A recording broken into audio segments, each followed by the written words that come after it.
চৈতন্য মহাপ্রভুকে। এই চৈতন্য মহাপ্রভু কে ছিলেন? ভগবানের নিত্য পাত্র। অন্তরে রাধা, বাহিরে কৃষ্ণ, দুটো মিলে হয়েছে কি? গৌরাঙ্গ তনু। এই যে গৌরাঙ্গ তনু, আমরা এই যে গৌরাঙ্গ, যদি আমরা এখানে কোনো অপরাধ করি, মহাপ্রভু কি করেছে? সব অপরাধগুলো ভঞ্জন করবেন। তার মধ্যে শ্রেষ্ঠ দাম হচ্ছে 9টা দাম। এটা হচ্ছে 9টা দ্বীপ। কটা দ্বীপ? 9টা দ্বীপ। নবদ্বীপকে কটা দ্বীপ বলা হয়? 9টা দ্বীপ। তার নাম হচ্ছে নবদ্বীপ। হ্যাঁ, এই নবদ্বীপে 9টা দ্বীপের মধ্যে শ্রেষ্ঠ দ্বীপ হচ্ছে অন্তদ্বীপ। কি দ্বীপ?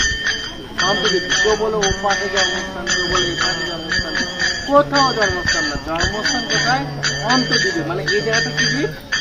অন্তদ্বীপ। মানে এই যে সামনে গঙ্গাটা দেখছেন না আমাদের সামনে, এই গঙ্গাটা হচ্ছে অন্তদ্বীপ। এখানে হচ্ছে জন্মস্থান। মহাপুর বাড়ি হচ্ছে গঙ্গার ফলে তলিয়ে গেছে। তো এই যে মহাপুর হচ্ছে ভগবানের নিত্য পাত্র। আপনারা যে এসছেন মহাপুর কৃপা লাভ করার জন্য, অবশ্যই মা মনে রাখবেন যে এখানে এসছেন সিঁড়িতে প্রসাদ দেওয়া হবে। কি দেওয়া হবে? প্রসাদটা জানেন? 4বার দেন। কবার? আপনার প্রসাদ পাবেন তো?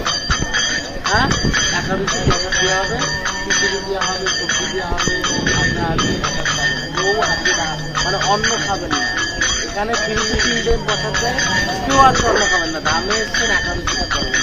একটা রিকোয়েস্ট করবো, রাখবেন? হ্যাঁ, এই সবাই হাত তুলে ঠিক আছে। যাদের হাতে হাত তুলে, যাদের হাতে বলো হরে কৃষ্ণ হরে কৃষ্ণ কৃষ্ণ কৃষ্ণ হরে হরে হরে রাম হরে রাম রাম রাম হরে হরে। আরেকবার হরে কৃষ্ণ হরে কৃষ্ণ কৃষ্ণ কৃষ্ণ হরে হরে হরে রাম হরে রাম রাম রাম হরে হরে। আর এই মন্দিরটা দেখছেন বড় মন্দির, 11টায় খোলা হবে। কটায়? হ্যাঁ, আর 7টায় হচ্ছে দর্শন আছে। কটায়?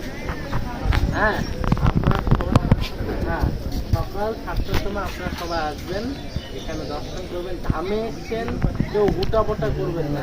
মেয়েগুলো সব মমতা ব্যানার্জির মতো দৌড়া, কেউ হুটাপটা করবেন না। ধীরে ধীরে ধীরে ধীরে সবাই দর্শন করবেন। এই যে দর্শন করছেন ভগবানের নিকটে নিত্য ধাম, মনে করবেন না এটা আমার শ্বশুর বাড়ি আর মামার বাড়ির মধ্যে। এটা হচ্ছে ভগবানের নিত্যধাম। ধীরে সুস্থে যে এই যে দেখতে পাচ্ছেন না, এই ঘাস পাতা লতা পাতা, তারা কয় যে কৃষ্ণ পাতা। এই যে ঘাস পাতা লতা পাতা, এগুলো সব হচ্ছে ভগবানের একটা দিব্য বস্তু। এরা অনেক অনেক জন্ম ধরে তপস্যা